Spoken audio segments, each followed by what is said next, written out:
La Journée mondiale du livre et du droit d'auteur fête ses 20 ans aujourd'hui. Cette initiative de l'UNESCO est célébrée dans 80 pays.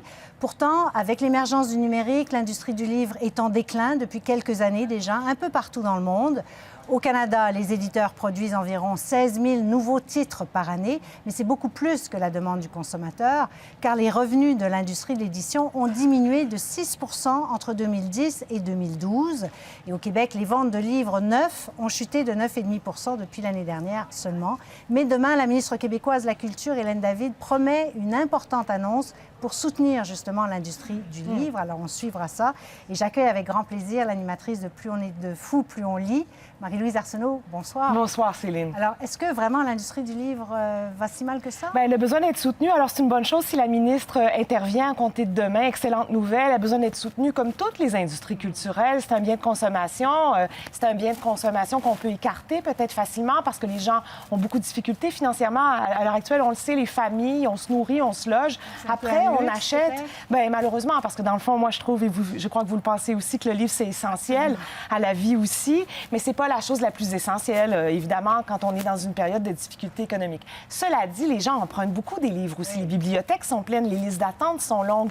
Et nous, on est en ondes quotidiennement partout au pays. Ce que je peux vous dire, c'est que le plaisir de la lecture continue lui, d'être très présent. Oui. Oui. Et justement, pour l'occasion, vous amenez une liste des livres incontournables canadiens, oui. Des livres donc écrits ici au Canada. C'est vraiment une belle initiative. Oui, ça ressemble à des médias comme le Guardian ou le Monde, hein, comme ça. Donc, diffuser une liste et provoquer des conversations. Parce que des listes, ça génère des conversations. Les gens sont jamais d'accord. Les gens disent, il manque ça, on aurait dû trouver telle chose ou telle autre chose. Donc, c'est ce qu'on veut faire, en fait. C'est créer une conversation autour de la littérature canadienne, de la littérature québécoise. Qu'est-ce qu'il faut lire?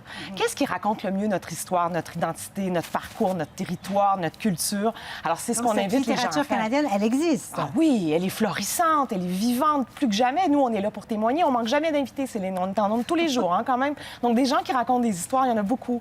Et il y a des nouvelles générations qui poussent perpétuellement, des jeunes filles, 18 ans, 20 ans. C'est formidable. Donc, on demande aux gens, avec les animateurs de Radio-Canada de partout au pays et certains spécialistes aussi que nous avons convoqués, de s'ajouter à eux, donc, et de dire quel livre canadien il faut avoir lu une fois dans sa vie. Et vous, votre choix? Oui, c'est Putain de Nelly Arcan, qui est une lecture qui m'a bouleversée il y a 14 ans, que j'ai relu récemment. Un texte qui dit tellement de choses sur le monde dans lequel on vit, l'hyperconsommation, la prostitution, la pornographie, la marchandisation du corps des femmes. Je pense, oui, je pense. Je pense que c'est un discours vraiment, vraiment lucide, qu'il faut revoir, relire.